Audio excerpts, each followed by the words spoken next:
Okay. This is a continuation of my previous Suzuki Book 2 live stream. So the more I do this, the deeper I get, the more I realize that there's no way I could actually give a thorough walkthrough of the books in one go like this. So if this ends up just being a motivation, then that's good enough. That was worth it then. So here I go.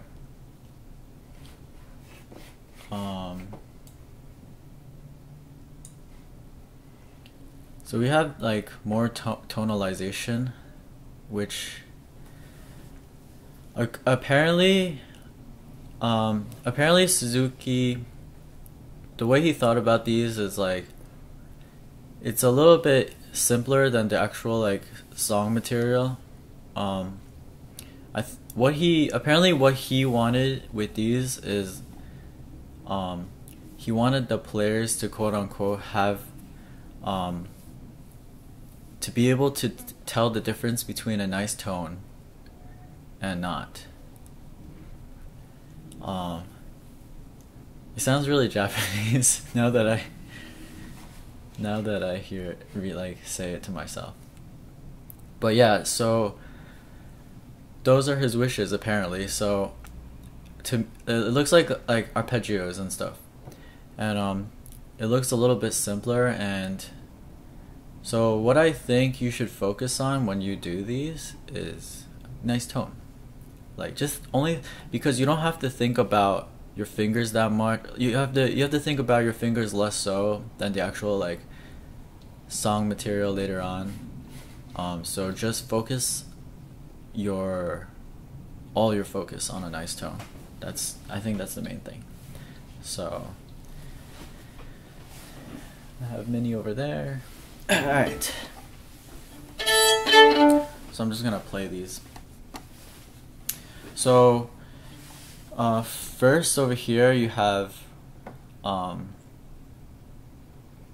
actually I thought it was gonna be a oh yeah. So you have the top line, you have one sharp, and then the second line you have two flats, so you have to be careful. So the notes look the same. You just have to make sure you know the difference between that one sharp and the two flats. So it's the only thing here you really need to concentrate on. So it's good. So you don't have to worry about anything else. If this kind of thing is usually super annoying to you, that's good, because this is the only thing you have to focus on. So, well, probably not, but it's it's less than other times. So I'm gonna sit here so you can see my fingers.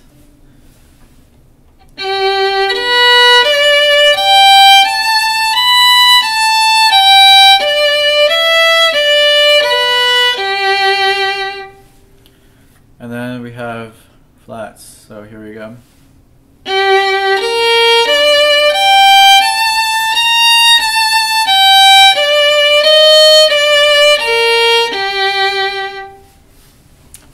It's number one.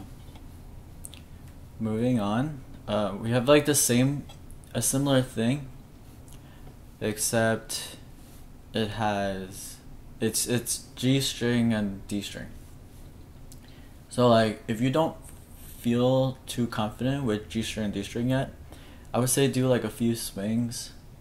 This is what I like to say to do, to something like this, just go from this metal part, make sure your string, the string you're using is underneath this metal part at least. And then go all the way down and all the way back. And then just try to feel it very smooth.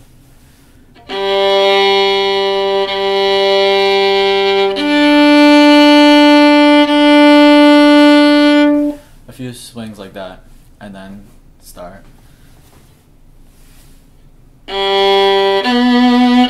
By the way, you just pick a speed, by the way.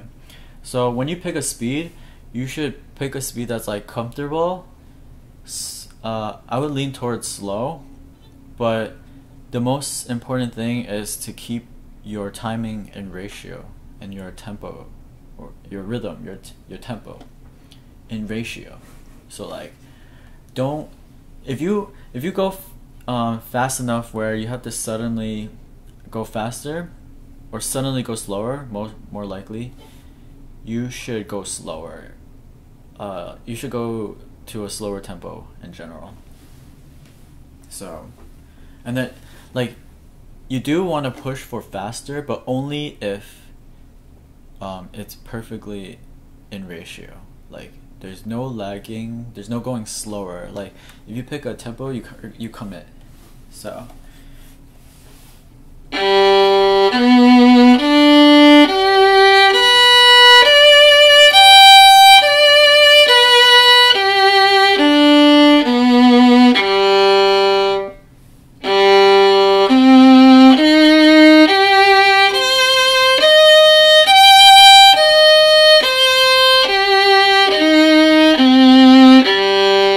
okay, so the notes are a little bit different in number 2 on the second line compared to the first one. At least it looks different. Like this one versus that one, and that one versus that one.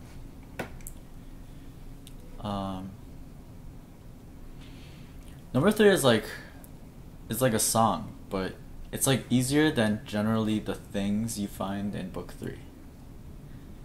So I guess Mr. Suzuki still wants us to focus on having a beautiful tone, or whatever that means, but like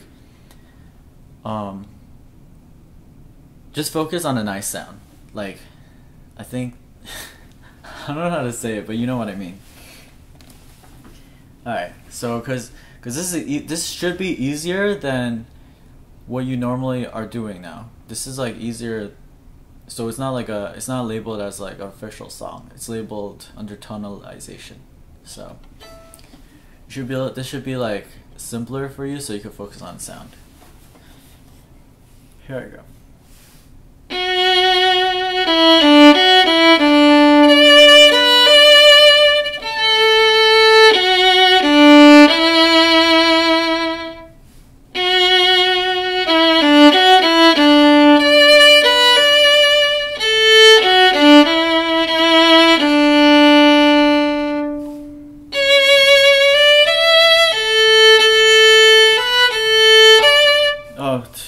It should be another up.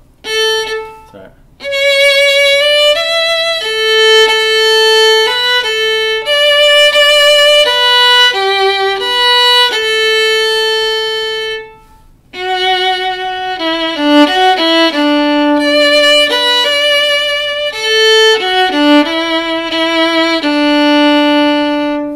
Alright. Sorry about that. Moving on. Yeah, there's nothing much to say except focus on sound. I think there's nothing like that new from versus like the previous books. Next, exercises for changing strings. This one looks like really good, because a lot of songs are coming up where you need to change strings. People are gonna hate me for saying song, so I'm gonna say a lot of pieces that are coming up need you to change strings a lot, and this is like training for it. So here we go. This is just training. So this is, I think you should just view these as string crossing training.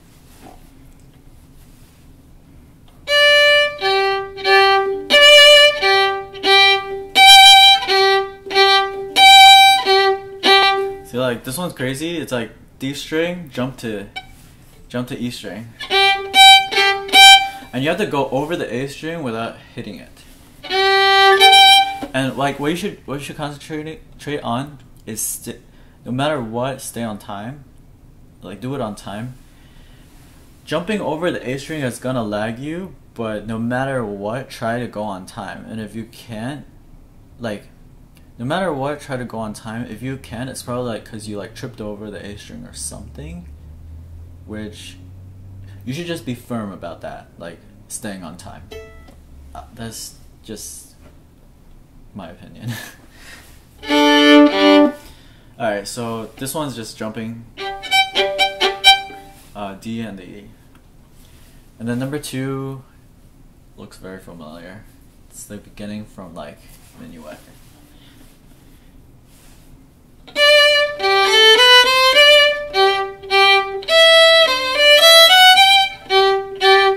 Yeah. That piece is so good, it makes me just want to play the whole thing after playing that. But you see it has again and has, and then number 3, they probably made this up just so you could do this. So here we go.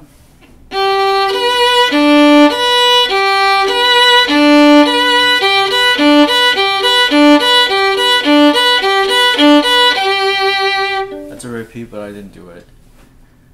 But I'm calling it out.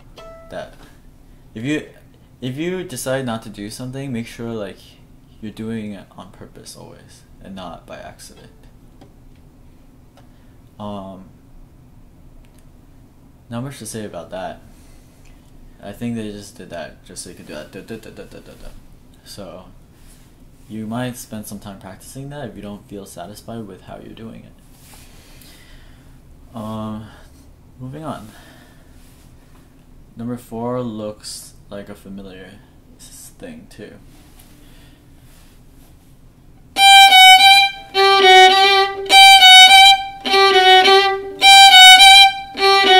Oh wait, I'm not paying attention. Measure 3.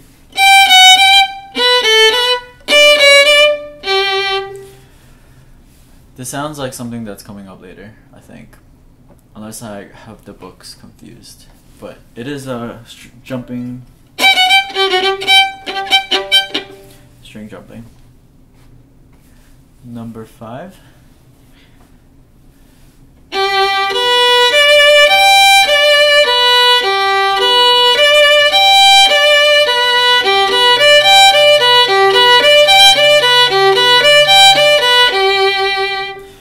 I am doing this pretty fast, so some people are gonna likely be like, what the heck, why is so fast? So I'm gonna do like a slow one.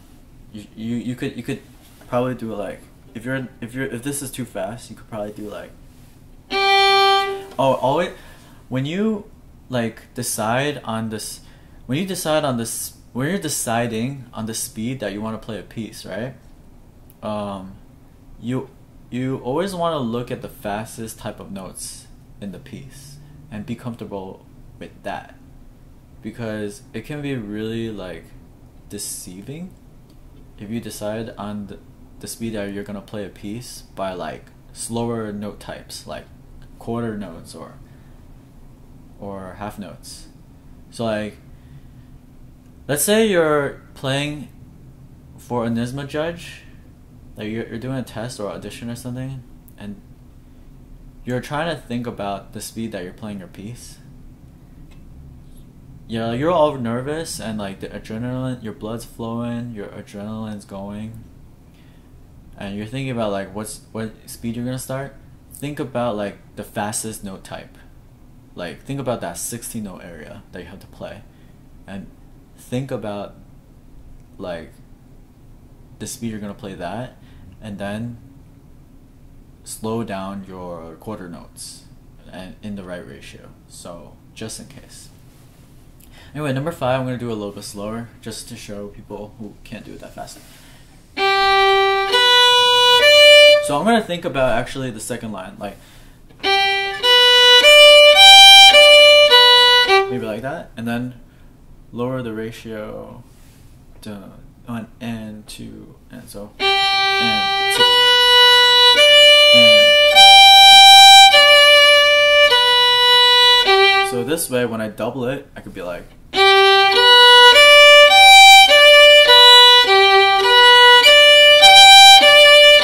So I can actually handle it, for example. So I can handle like the change from quarter note to eighth note.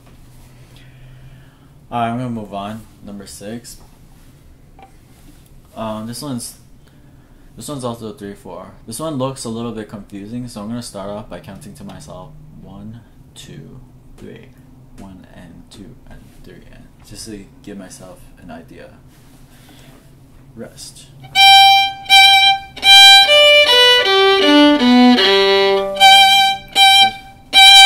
There's a there's a G string to E string that's crazy.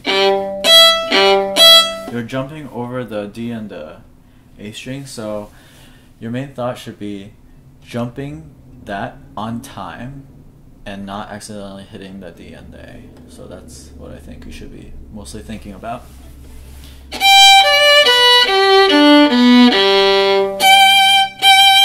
And not sounding too bad.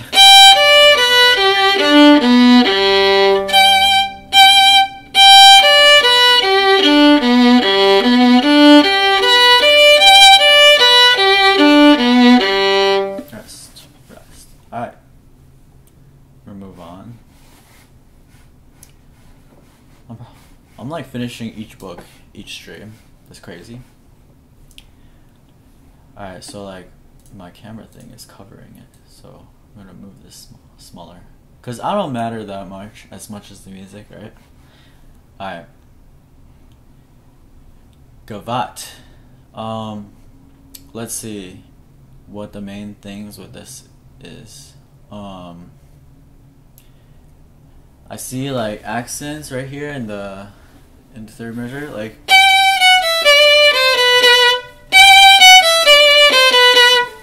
So with accents, you want to push it so that they pop out. They're accented. And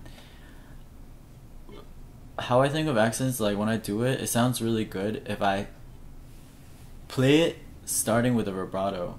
If you are, like, if by now you're getting kind of good or pretty good at vibrato, then whenever there's an accent, immediately start vibratoing like in the beginning. It sounds really good, in my opinion.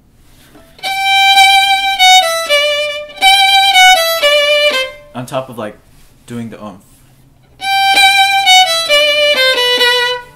So that's that. There's some jumps like we anticipated from the tonalization area. I agree.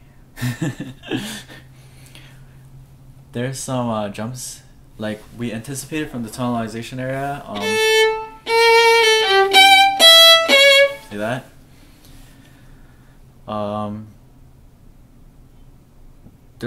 There's on the fourth line there's forzando. I interpret it as like more of a wah, like.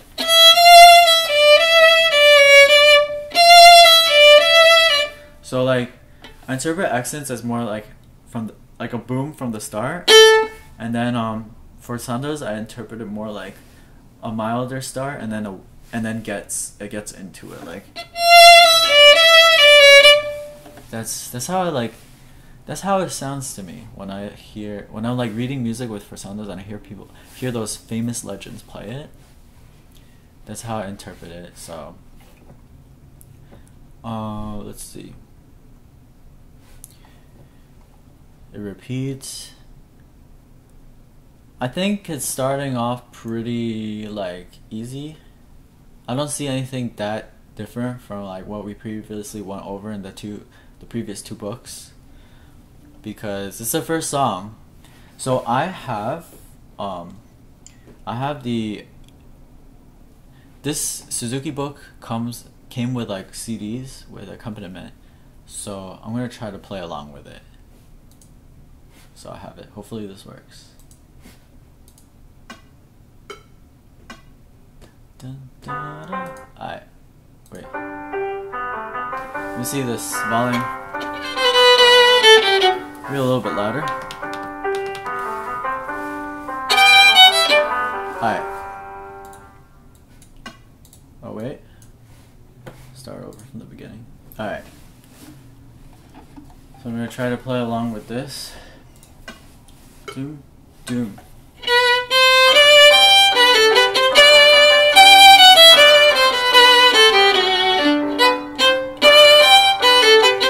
That's pretty fast. Sorry.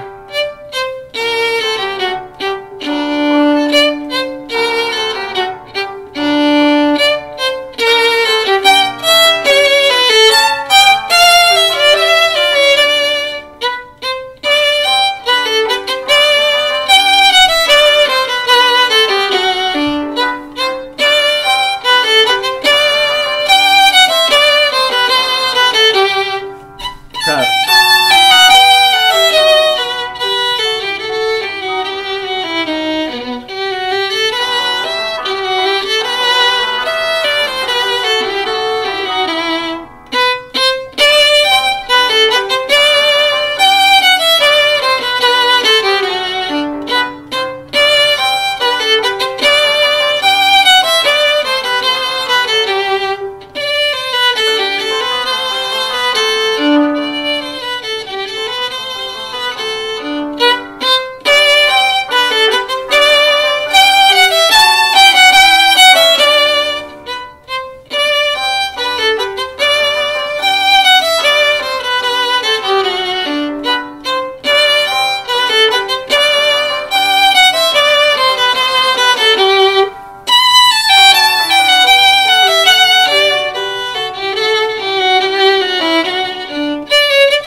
Whoa, this is harder than I remember it.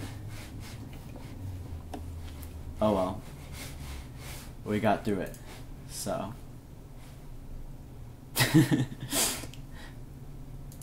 Alright. Obviously, like, I'm not gonna, like, go over every tiny little thing. Thank you. Every tiny little thing, because otherwise I wouldn't be able to get through the whole book, and it would be too long. So, moving on.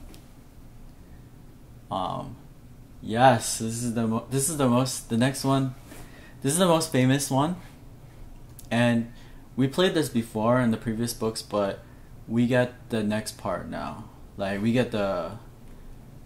So, like, we already did this before, but we get the minor part, like the sad part right here. So that's new.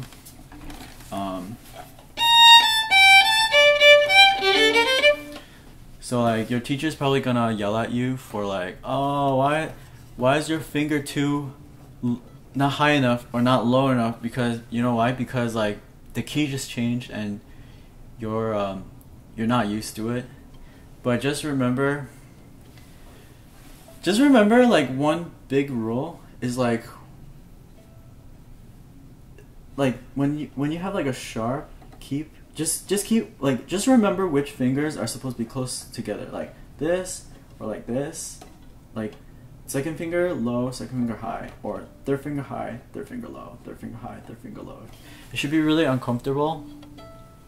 It's gonna be really uncomfortable a lot of the time, but it's like, it's right, and it makes a really big difference. And then, okay, so I'm just only looking at the new part because we already talked about the previous parts. So we have, like,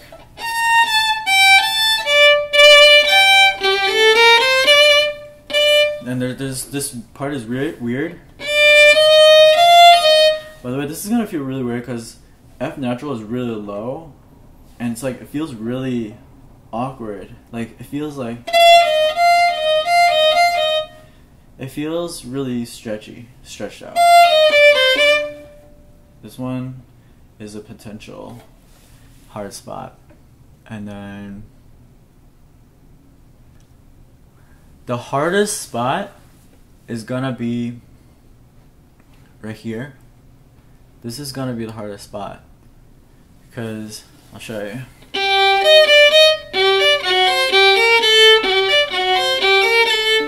There's like multiple ways you could do this. They give you like different two choices because both have their pluses and minuses. Like you could do, if you could do like either the top fingerings, which is like the ones in parentheses, or you could do the bottom one. So the top would be like 3 3 2 1.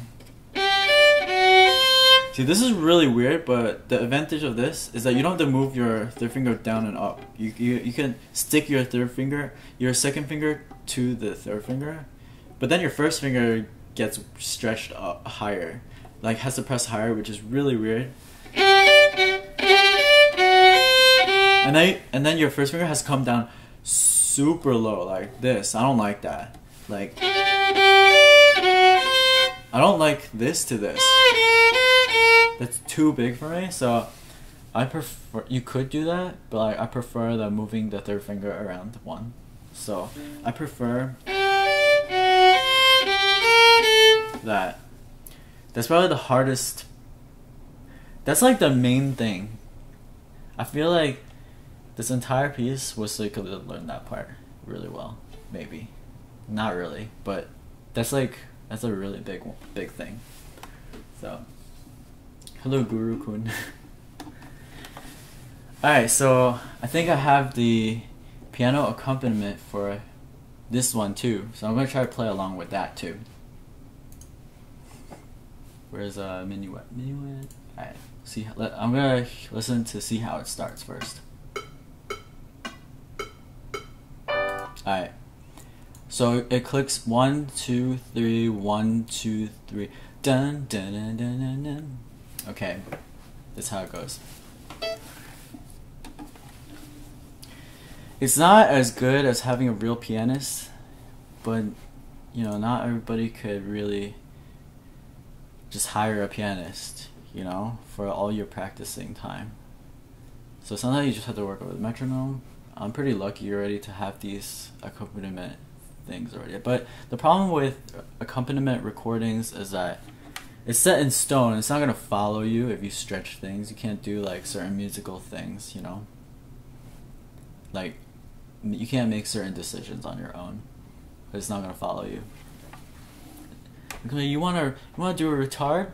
Screw that. No. Alright. So here you go. 1 2 3.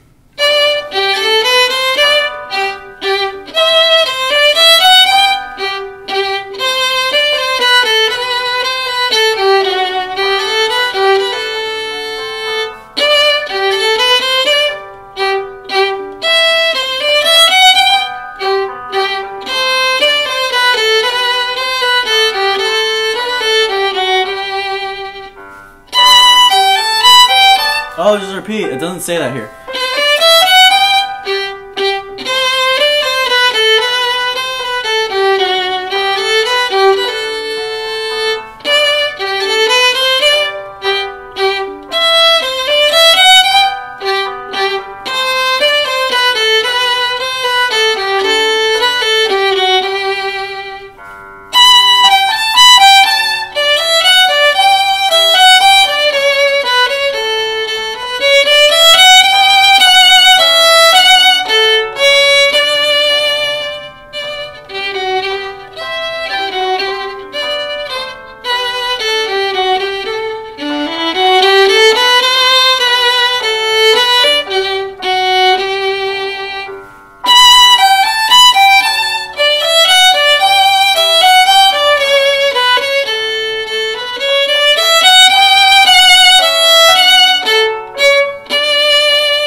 sad?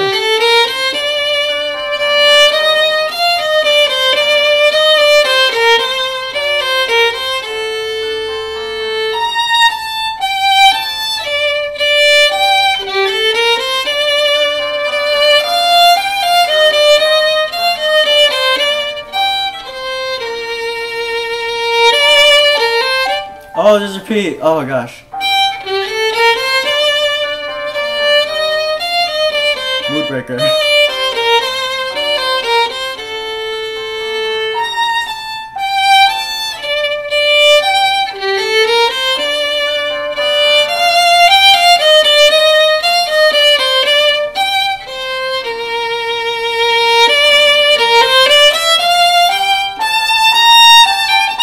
Oh crap, sorry.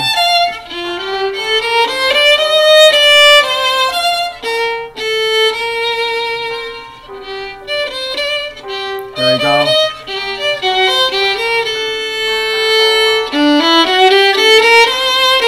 Oh, here. I forgot to talk about that too. That's hard too. Repeat. I knew it. I don't know where I am.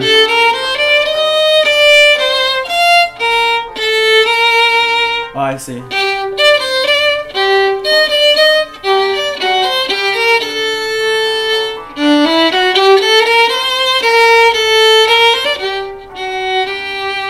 And then finally,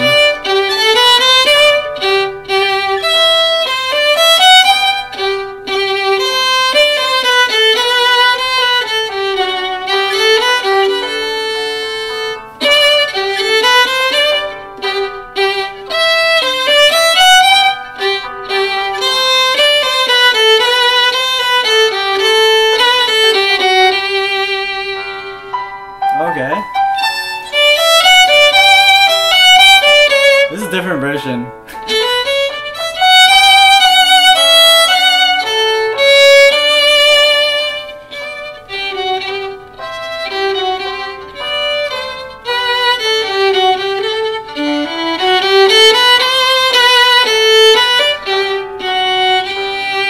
think it's the ending. It is. I was like trying to do the guitar and it was like, is this slowing down? Nope. Okay.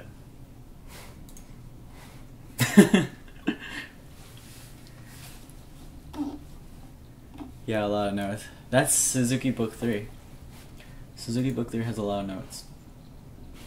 Alright. Let's move on.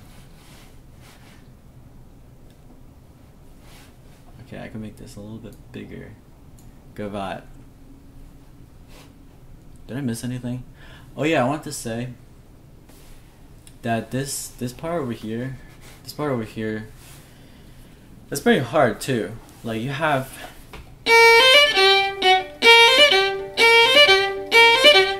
this is like a 16th note into the next note with a string cross. So you should probably practice like go slower but keep the ratio like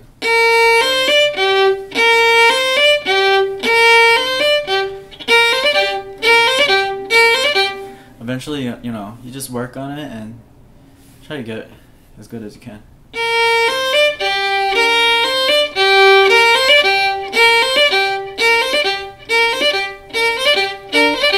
You know?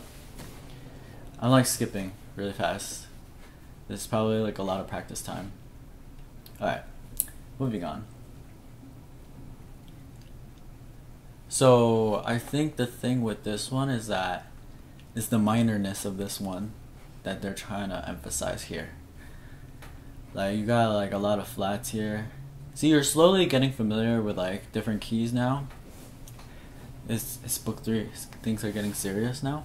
So like, okay, I can handle minor stuff now. So we're gonna do this whole piece in minor. So you're gonna be like, are you gonna do book 4 after this? Probably. Yeah, book 4 is my favorite book.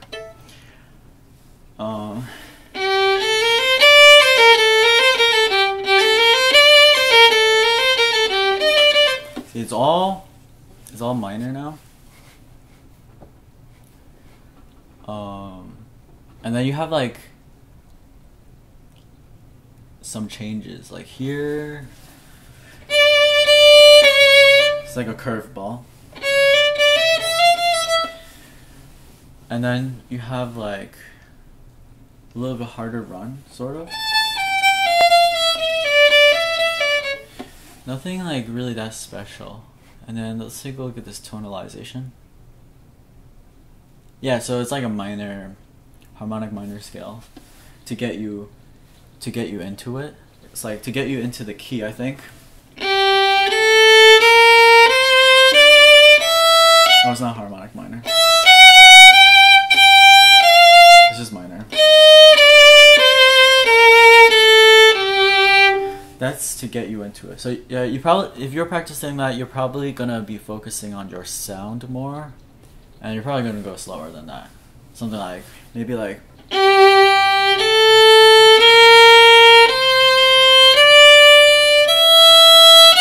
Or my table doesn't get in the way.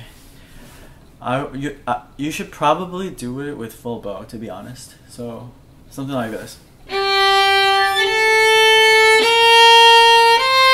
To like, you know, like to get the smooth feels throughout the whole bow that you want to be good at that. So, all right. Yeah, nothing too serious. Let me see if I have the accompaniment for this one. I'm gonna listen to it to see how it starts. It's in cut time, so should be. That usually implies it's kind of fast. 1, 2, okay, so it goes boot, doot, boot, da da da da da. So basically that's a pickup. So it goes 1, 2, 1, pick up, da da da, like that. Alright. Jurassic Park thing. I don't remember how the Jurassic Park thing goes. But it was really good. I remember it was really good. I think I might have played it on my YouTube. Alright. Oh no, it's raining really hard outside. So there's a chance I might lose power, but if I lose power, I'll just keep going next time when I get my power back. Alright.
So like, I realized for this, what was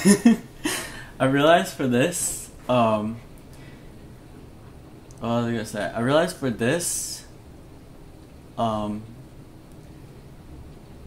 you want to concentrate on keeping your fingers like even, like but like while you're doing this, you want like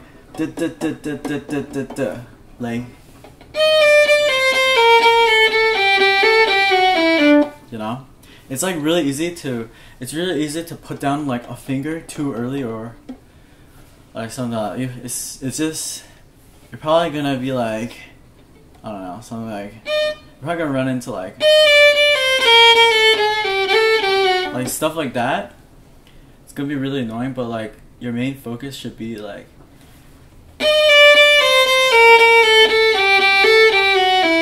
that.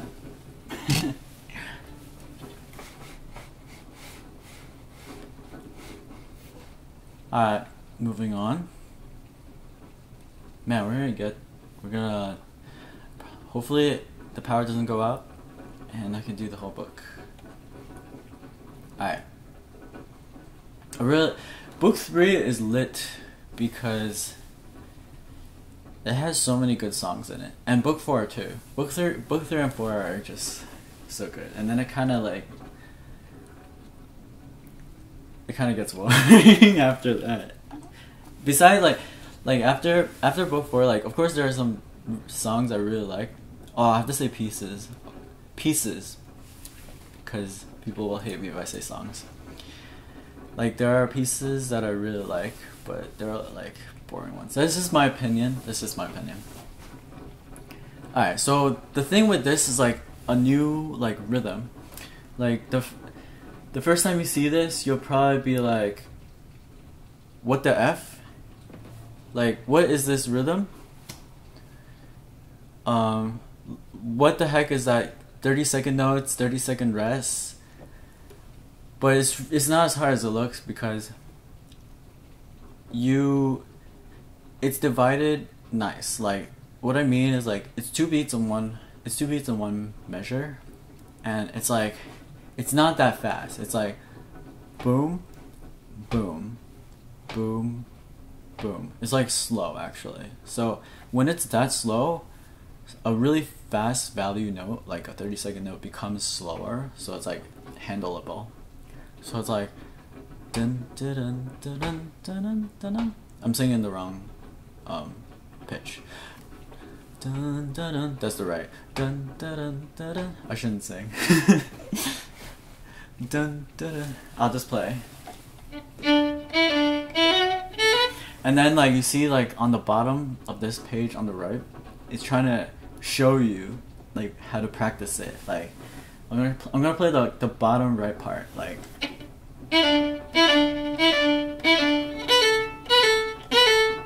And then like, so it's trying to explain that in that way. And like the main thing for this piece, number 4, is that rhythm. That's the main thing that I think it's trying to show you. And then like this part right here is like a feels good part. Like after you do this exercise, like you're rewarded. You get to play out, like. You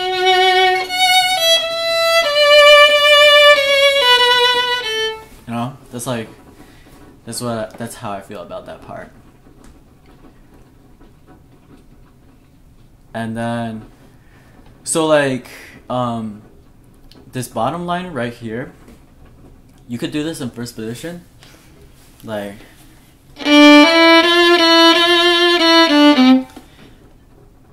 Like it's such a deep part. Now that I can like play other positions, I totally would play this like all G string just to keep it deep.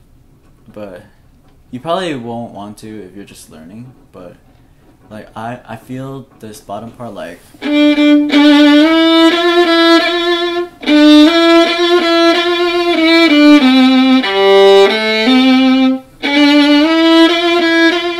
So yeah, like, G string deep. It's really good.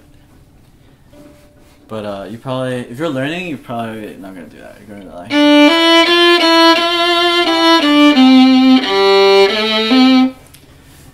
I think that's basically the main thing of this. So let me see if I can have the accompaniment for this. Humoresque. I really like this beat. There's like a harder version. That I really like the way on YouTube. I really like the way Rachel Barton Pine plays this. You should check it out. It's really insane, actually. There's like double stops in it, and she like vibratos all of them too, and she's super in tune. It's just really crazy, and she's one of those like really like feelsy players too.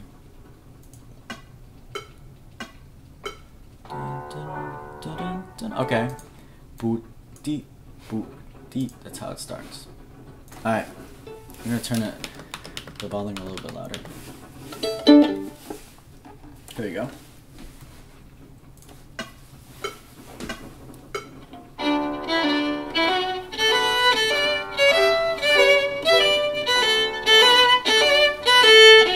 Oh wait, I need to explain one thing. So, sorry, I really need to explain this. So like when you're doing this, you want to get, so like I would say start near the tip of your bow, right? As you go through this whole spiel thing, you want to slowly creep up to the bridge, not the bridge, creep up to the frog. The frog is the bottom part of the bow, so that you could do this.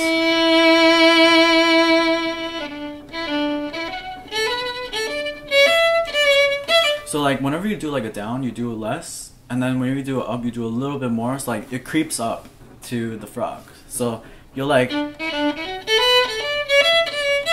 but like don't make it sound out. Don't make it sound obvious.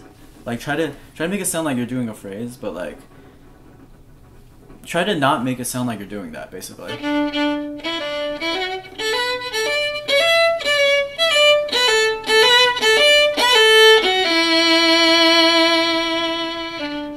Like that. Okay, that was realized, so I had to restart for that. Alright, for real.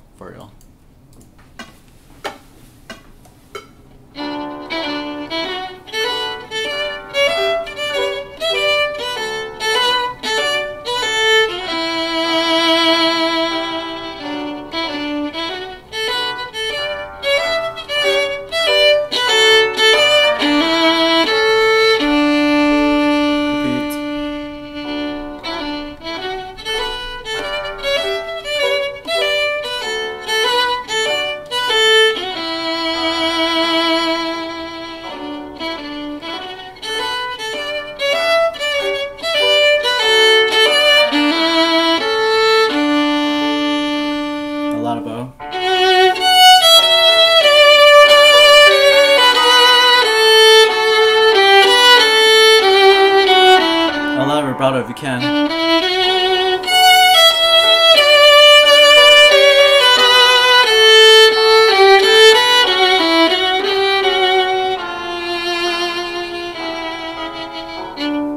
We gotta talk about that little thing.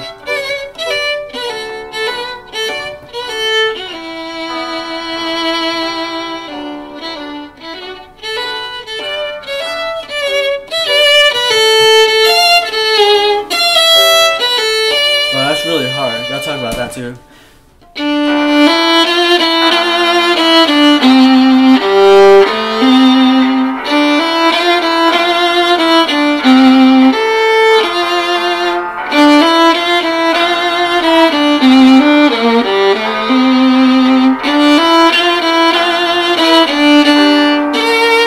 I want to do this.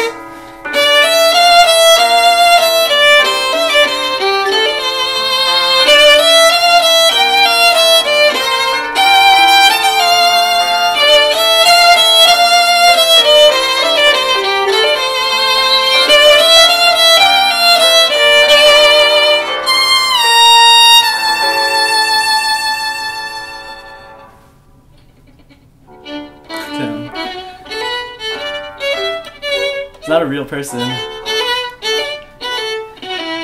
you don't know when they're gonna. You can't look at them.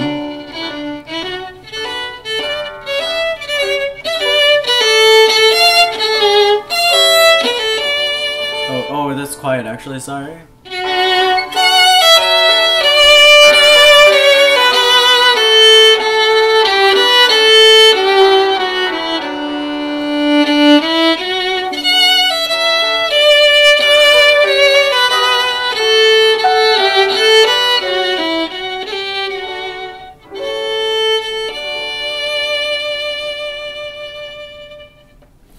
Alright, so I realized,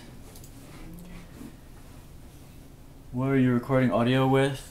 The H1 or H4 or whatever.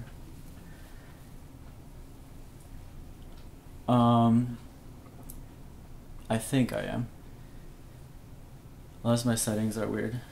So I realized that this part over here is pretty hard. And this trill, we should talk about that trill. Oh crap.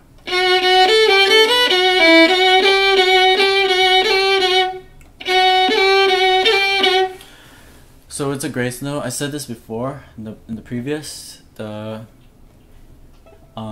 pinky, the grace note should not affect your rhythm.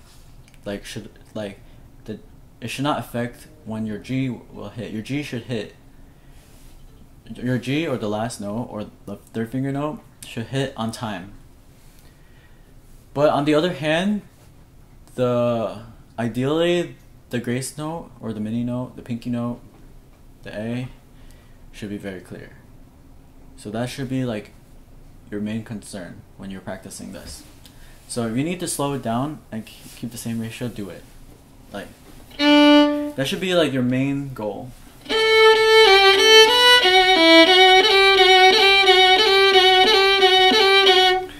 So 1, it doesn't affect your timing. 2, it's still very clear.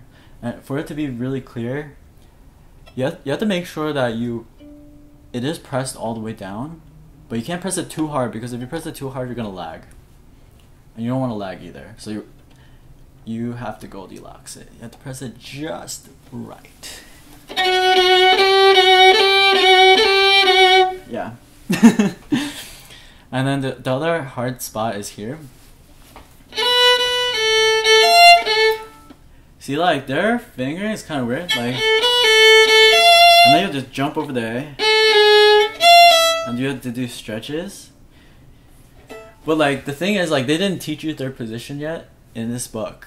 If they did, they will probably be like, go to third position. Let me see. I just want to see where my camera's.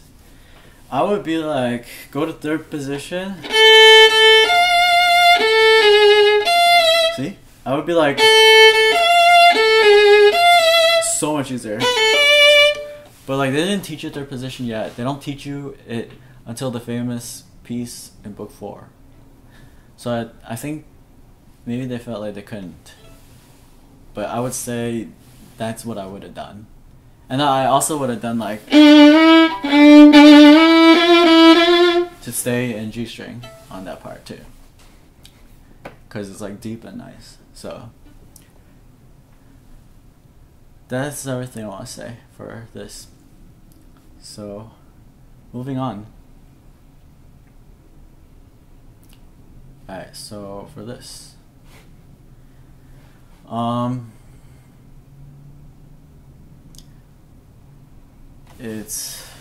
don't see anything special for this. Maybe it's like it's another like, maybe it's another one of those like, you know, just more practice for you. Practice is good kind of thing. But it has dots.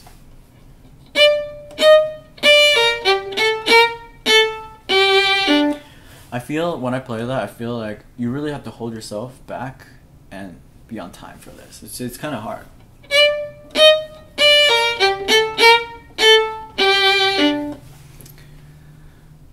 There's like a couple like 16th note runs, I guess.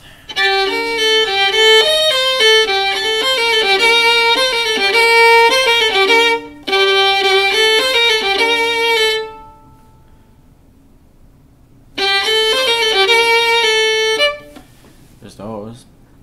There's on the bottom left, there's that difficult looking rhythm. Sorry. Yeah, that's, again, like, the small grace notes shouldn't affect your timing, and they should be clear. That those Those are, I think, are the most important thing they should think about.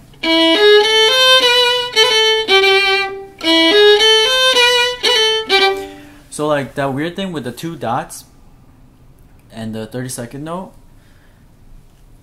you don't really have to do too much math and calculate that. You basically pretend you're doing like a regular dot and a 16th note, right? And then just hold the dotted one longer and then do the 16th note thing shorter. Yeah. And it'll sound good. That's what I do. Nobody ever was like, yo, you were 1/16 of a millisecond off. Yeah, nobody was ever like that. The point is, they want that. The reason they did the 2 dots is they just want that one longer, and they want that one shorter, the last note shorter. So.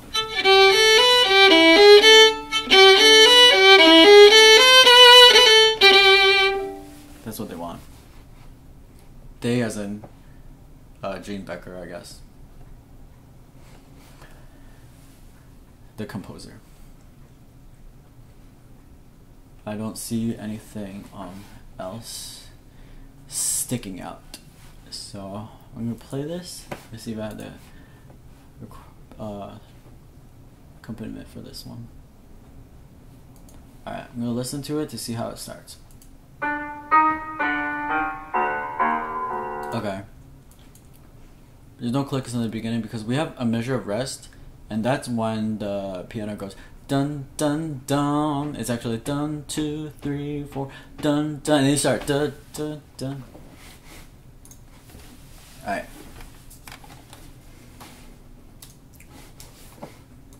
So here I go.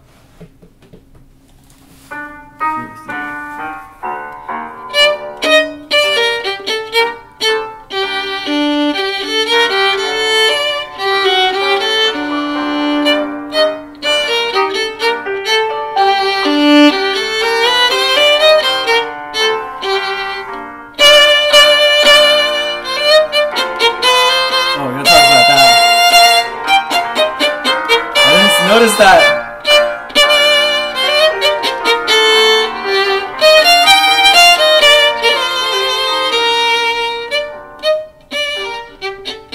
Oh, they really took a breath there.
So it does, yeah. So there's that.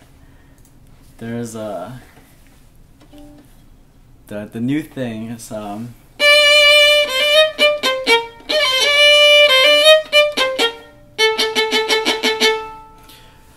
So to practice this, right, you want to get like really clear, or to try to get really clear. I suggest like placing each one and try to get the exact like flicky sound that you want. So, for example, and then put it down again, and then put it down again. Like have your bow rooted really nice before you flick it. And try not to get impatient by like flicking it before it's like settled. Try to like settle it before you try to do it. Because even when I do it quickly, like honestly, if I feel like I'm settled before I flick out.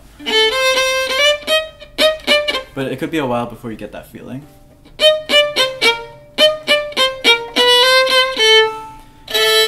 Later on, you have to do things like lot. So it's just like get ready to get your patience ready. Basically. Yeah, I think that's all I want to say for this. Let's move on. There's only 7 pieces for this, I think. That's it. This is like a short book. Okay, so moving on. What's the thing with this? Oh, it's like the string cross that it was trying to it was like the string, maybe not really.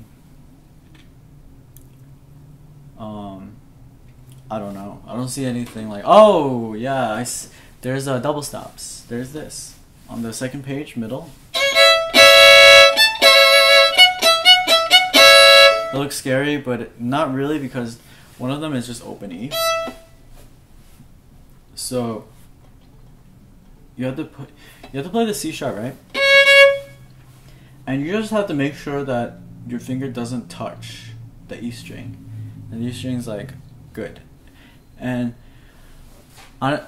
from experience, when people first do this, their second finger is gonna be too low. That's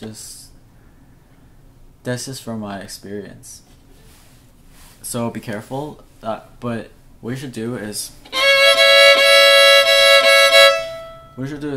put your finger down and make sure you don't see. I'm like touching the D string on purpose, because I don't want to touch the E string, because if you touch the E string, then you can't play the E. So you want to lean towards the left, and you want your bow to be steady.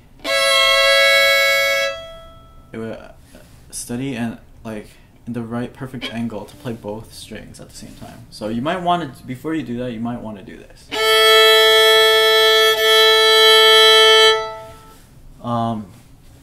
You might have your teacher tune for you a lot, but you might be tuning by yourself too. But if you're tuning by yourself a lot, you might just be doing single strings. You should sometimes just tune your violin like double strings, or just do this for the purpose of being smooth, playing 2 strings at once.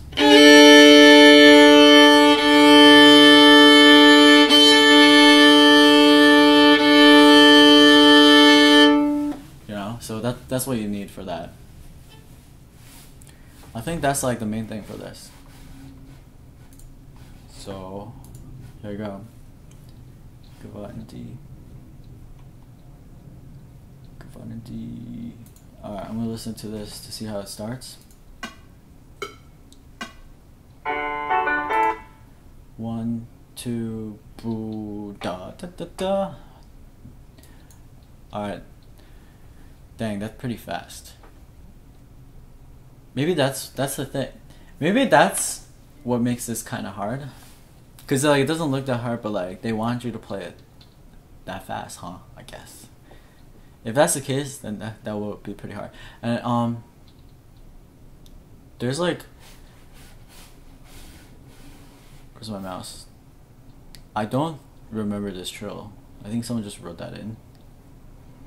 It could be accurate, but that's not how I learned it, so I'm not gonna do it.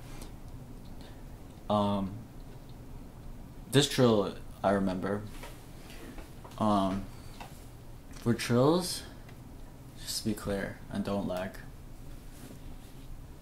I think that's how I think of trills. Alright. Here I go. So boot de do da da da da. That is fast. Alright. Here we go.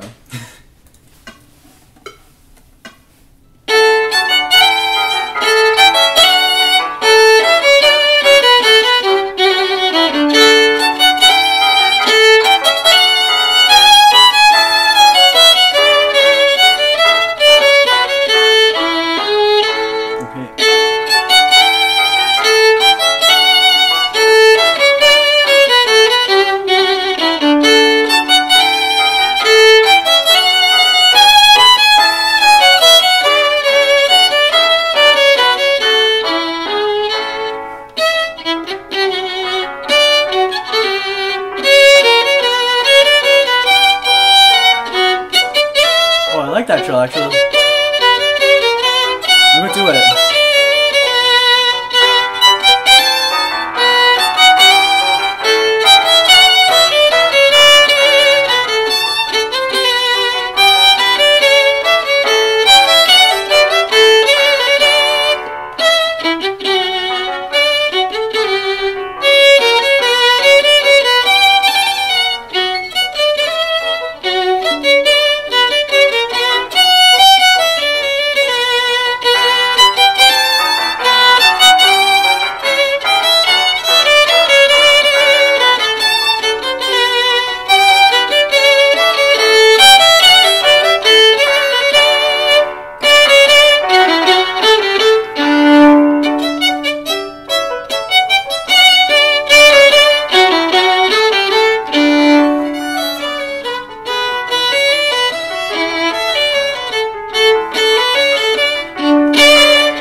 Don't count anymore.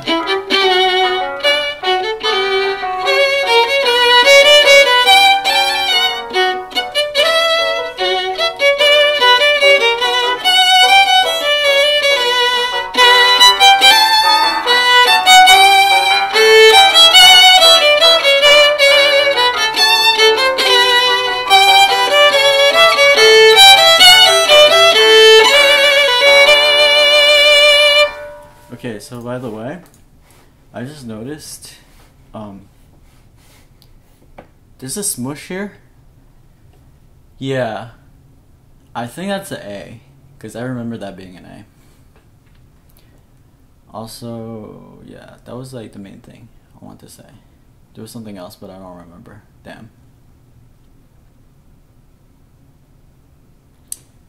Yeah, I remember that's A. And that was it. Alright, moving on. We're finishing this super fast.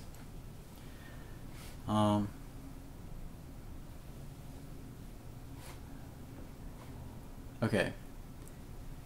So this piece is really famous, actually. I'm not even sure which piece is more famous anymore. It's because it's Suzuki, that's why.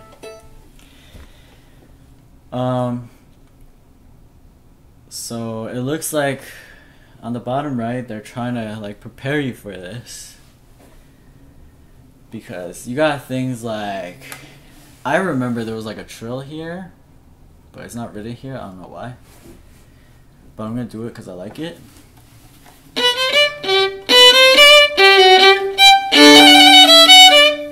Oh, I remember what I wanted to say before. Like, someone wrote in like these uppos. I'm not sure they're really that good. I don't like them, but I don't know. The person could have had like a good idea, but I don't see it at the moment. That's what I wanted to say. And then these slurs are written in. I'm not sure if I want to do it or not. It's been so long, so I like for generally, when I decide whether I should add in slurs or not, I play like vanilla, whatever is written on the music first, and then I think about it.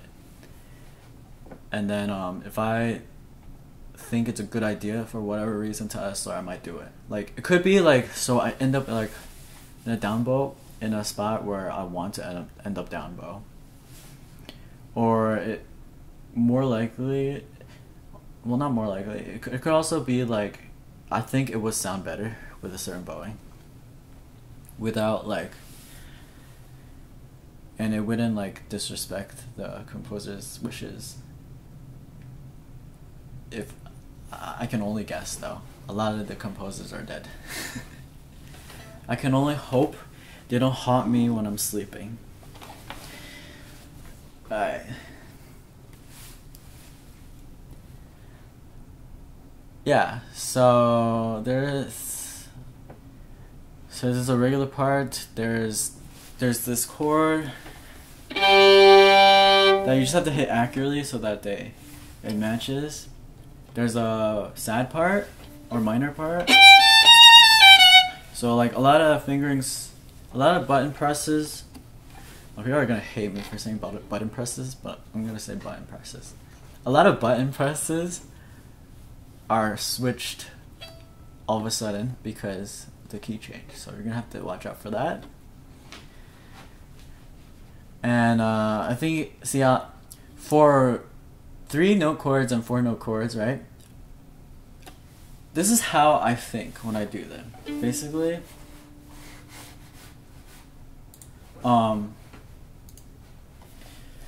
I play like the first inch or two, the bottom 2 notes, and then I switch to the top 2 strings, and I try to vibrato it a lot, and then I play the rest on there. So basically, like generally, if it needs to be like together, I'll try to do it together. But usually when I'm practicing though, at first I always go for the bottom 2 first, and then the top 2. And if you want it to sound like one main chord, you have to switch to the top 2 right away. But like you have to stay just long enough to make sure that the bottom 2 notes ring in people's ears, like in a nice way. Not like don't leave a sour or a scratchy sound in their ears. As soon as you get it good, we should take like 1 inch or 2 inches, and then just immediately go to the top 2 and just pray to God and vibrato it a lot and hope that it sounds good. So like bottom 2, top 2. And if you need to do it closer, like almost like one boom for certain cases, then you can do that. But still, like I would practice like the bottom two and the top two just to match it. So like for the bottom of the page on the right, I would be like, okay, that's just two chords. So that's just getting it ready. Oh, that's one beat. So this, and then this. There we go. Same thing for this. There we go.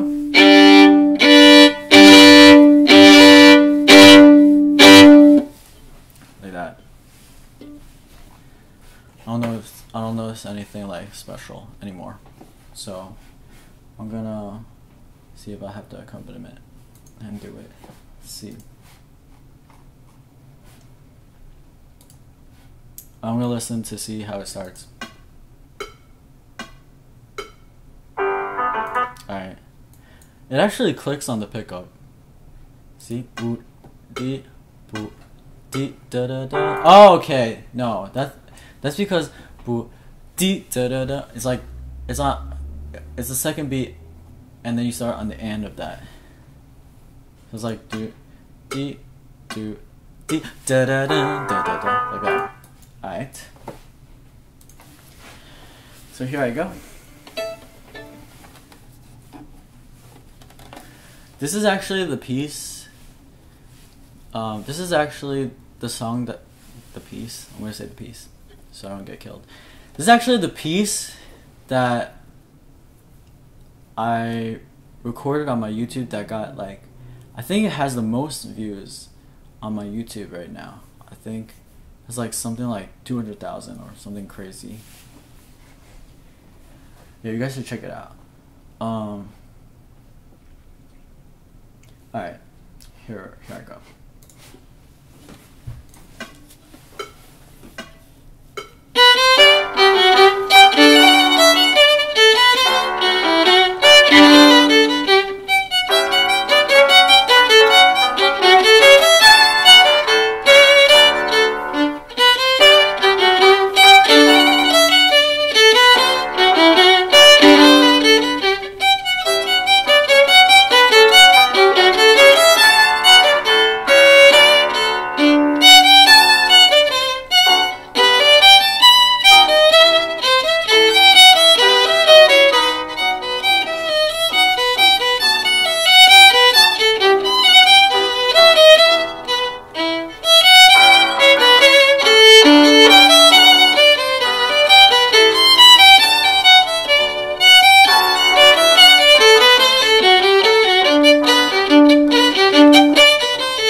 Yeah, and I realized I forgot to do that trill exercise.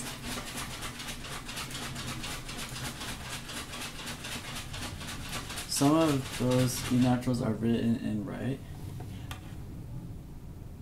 Yeah. Wait, are they? Well, yeah. Wait.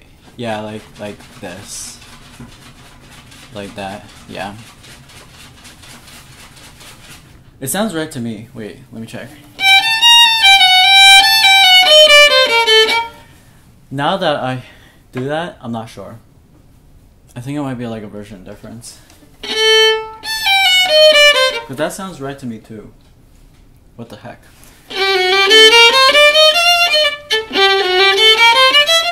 I can't remember. There was like I actually have a book, a Suzuki book that's like from 20 years ago. Yeah, I'm 30 and I started at 4. I have a Suzuki book that was like more than 20 years old, and like a lot of the things on that book are really different from the ones that are printed now. Like even notes are like even some of the notes written are different. So I think that's where these are coming from. I totally forgot to do the trill exercise, but let's see.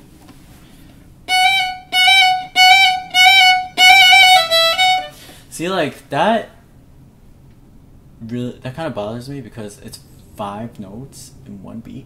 It shouldn't, unless it doesn't even they don't write that it's like a 5-lit. So I think you should interpret it as just a trill.